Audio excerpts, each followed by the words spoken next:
truly falling at all. Had the pillar been horizontal instead of vertical, he would have gauged its speed that of a walk. He passed through two more room enclosures. He must already be below the level of the valley floor outside, and he was still a prisoner of the pillar, now in total darkness. His feet came down against a level surface, and he guessed he must have reached the end. Again he pulled back, arching his shoulders in a final desperate attempt at escape, and stumbled away as he was released. He came up sideways against a wall and stood there panting. The light, which might have come from the pillar, but which seemed more a part of the very air, was bright enough to reveal that he was in a corridor running into greater dark, both right and left. Travis took two strides back to the pillar, fitted his palms once again to its surface, with no result. This time his flesh did not adhere, and there was no possible way for him to climb that slick pole. He could only hope that at some point the corridor would give him access to the surface, but which way to go?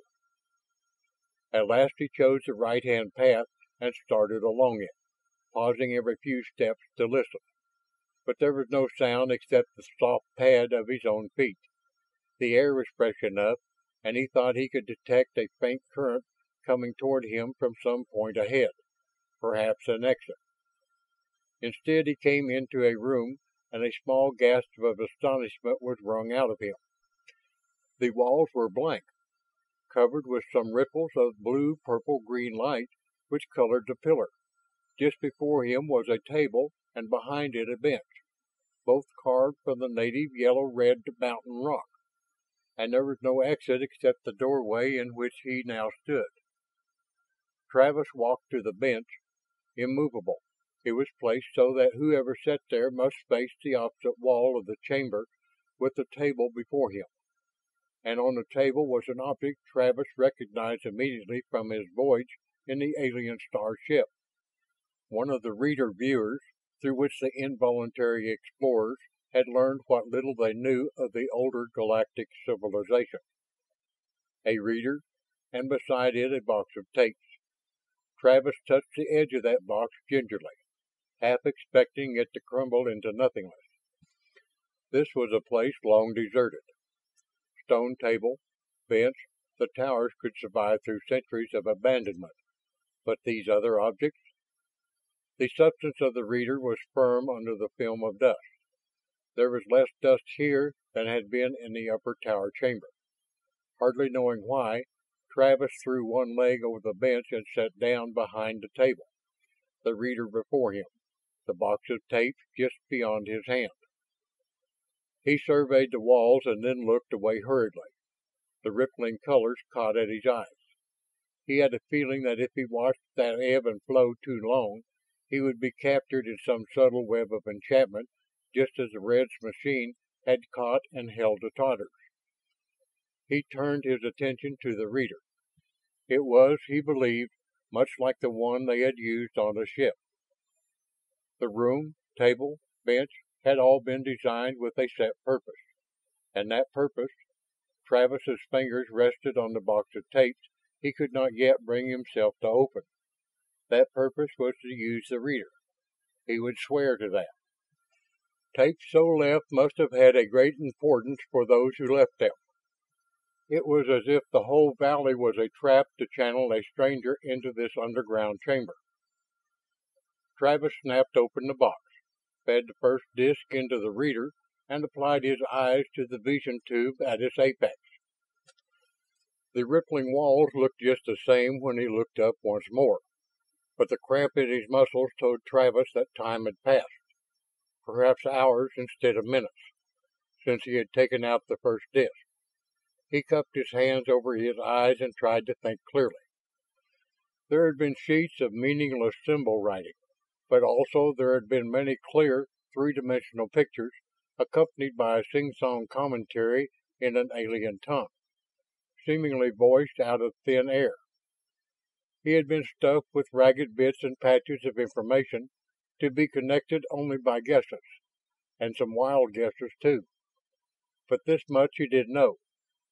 These towers had been built by the Bald spacemen, and they were highly important to that vanished stellar civilization. The information in this room, as disjointed as it had been for him, led to a treasure trove on Topaz, greater than he had dreamed. Travis swayed on the bench. To know so much and yet so little. If Ash were only here, or some other of the project technicians. A treasure such as Pandora's box had been, perilous for one who opened it and did not understand. The Apache studied the three walls of the blue, purple, green in turn, and with new attention. There were ways through those walls. He was fairly sure he could unlock at least one of them. But not now, certainly not now. And there was another thing he knew. The Reds must not find this. Such a discovery on their part would not only mean the end of his own people on Topaz, but the end of Terra as well. This could be a new and alien Black Death spread to destroy whole nations at a time. If he could, much as his archaeologist training would argue against it, he would blot out this whole valley above and below ground. But while the Reds might possess a means of such destruction, the Apaches did not. No, he and his people must prevent its discovery by the enemy by doing what he had seen as necessary from the first, wiping out the Red leaders. And that must be done before they chanced upon the towers. Travis arose stiffly. His eyes ached, his head felt stuffed with pictures, hints, speculations. He wanted to get out, back into the open air where perhaps the clean winds of the heights would blow some of this frightening half-knowledge from his benumbed mind. He lurched down the corridor, puzzled now by the problem of getting back to the window level. Here before him was a pillar. Without hope, but still obeying some buried instinct, Travis again set his hands to its surface.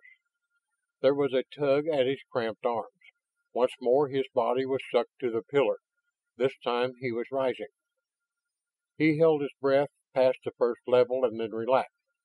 The principle of this weird form of transportation was entirely beyond his understanding, but as long as it worked in reverse, he didn't care to find out. He reached the windowed chamber, but the sunlight had left it. Instead, the clean cut of moon sweep lay on the dusty floor. He must have been hours in that underground place. Travis pulled away from the embrace of the pillar. The bar of his wooden lance was still across the window, and he ran for it. To catch the scouting party at the pass he must hurry. The report they would make to the clan now had to be changed radically in the face of his new discoveries. The Apaches dared not retreat southward and withdraw from the fight, leaving the Reds to use what treasure lay here. As he hit the pavement below, he looked about for the coyotes.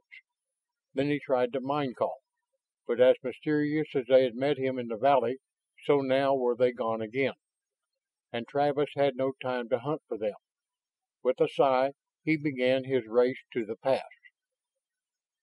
In the old days, Travis remembered, Apache warriors had been able to cover 45 or 50 miles a day on foot and over rough territory. But perhaps his modern breeding had slowed him. He had been so sure he could catch up before the others were through the pass. But he stood now in the hollow where they had camped, read the sign of overturned stone and bent twig left for him, and knew they would reach the rancheria and report the decision to Kay and the others wanted before he could head them off. Travis slogged on. He was so tired now that only the drug from the substance tablets he mouthed at intervals kept him going at a dogged pace, hardly more than a swift walk. And always his mind was haunted by fragments of pictures he had seen in the reader. The big bomb had been the nightmare of his own world for so long, and what was that against the forces the Ball Star Rovers had been able to command? He fell beside a stream and slept. There was sunshine about him as he rose to stagger on. What day was this? How long had he sat in the tower chamber? He was not sure of time anymore.